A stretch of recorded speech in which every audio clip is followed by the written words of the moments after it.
বন্ধুরা নমস্কার, আমার নাম হচ্ছে ঝুমা। আমি একটা ওষুধের দোকানে আপাতত মালিক না বললেও হয়, মালিক ভগবান, ঠিক আছে। এবারে আমি লক্ষ্য করছি মানে অনেকেই আসছে না ওষুধ নিতে।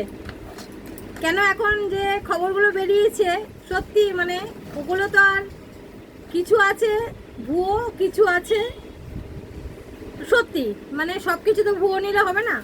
যেটা এখন ওষুধের নিয়ে বেরিয়েছে, এবার ধরুন আমি একটা বোঝাচ্ছি। এই যে প্যান40 একটা কোম্পানি আছে, ঠিক আছে, এইটার যে মানে মেন জায়গাটা আছে, এই জায়গা থেকে সব দোকানে ডিস্ট্রিবিউটার করছে।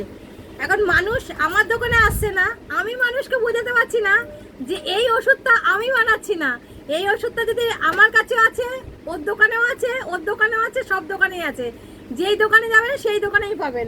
যে মানে যেসব ওষুধ আমি তো আর নিজে বানাচ্ছি না, এটা কোম্পানি থেকে আসছে। মানুষ যদি মনে করে যে ঝুমার দোকানে এই ওষুধটা রয়েছে, তাহলে ভুল করছো তোমরা। কেন এই ওষুধটা সব দোকানেই পাবে। রাম, শ্যাম, যদু, মধু যত দোকান আছে অল ইন্ডিয়ায় সব দোকানেই পাবে। অতএব ওষুধ আমি বানাচ্ছি না, তোমরা অযথাই ভয় পাচ্ছ। ওষুধ যদি তুমি মনে করছো ডুপ্লিকেট আছে, সব দোকানেই থাকবে, ঝুমার দোকানে না। কেন ঝুমার দোকানে কোম্পানির লোকের সাথে কোনো ভালোবাসা নেই যে ঝুমাই একাই মালটা বিক্রি করছে। বন্ধুরা ঘাবড়াবেন না।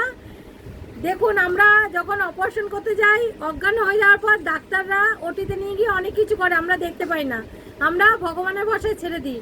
আপনাদেরও সেটা বলছি, আপনারা অযথা বিভ্রান্ত হবেন না। ঝুমাকে সাপোর্ট করুন, সাপোর্ট করছেন কেন, ঝুমাই কোম্পানির মালিক না। আর যদি ঝুমাই কোম্পানির মালিক হতো, ঝুমা এখানে পড়ে থাকতো না। ওকে টাটা। ঝুমা দামি দামি গাড়ি নিয়ে ঘুরে বেড়াতো। শুভ সকাল বন্ধুরা, thank you so much, bye. পাশে থাকবেন, সাপোর্ট করবেন।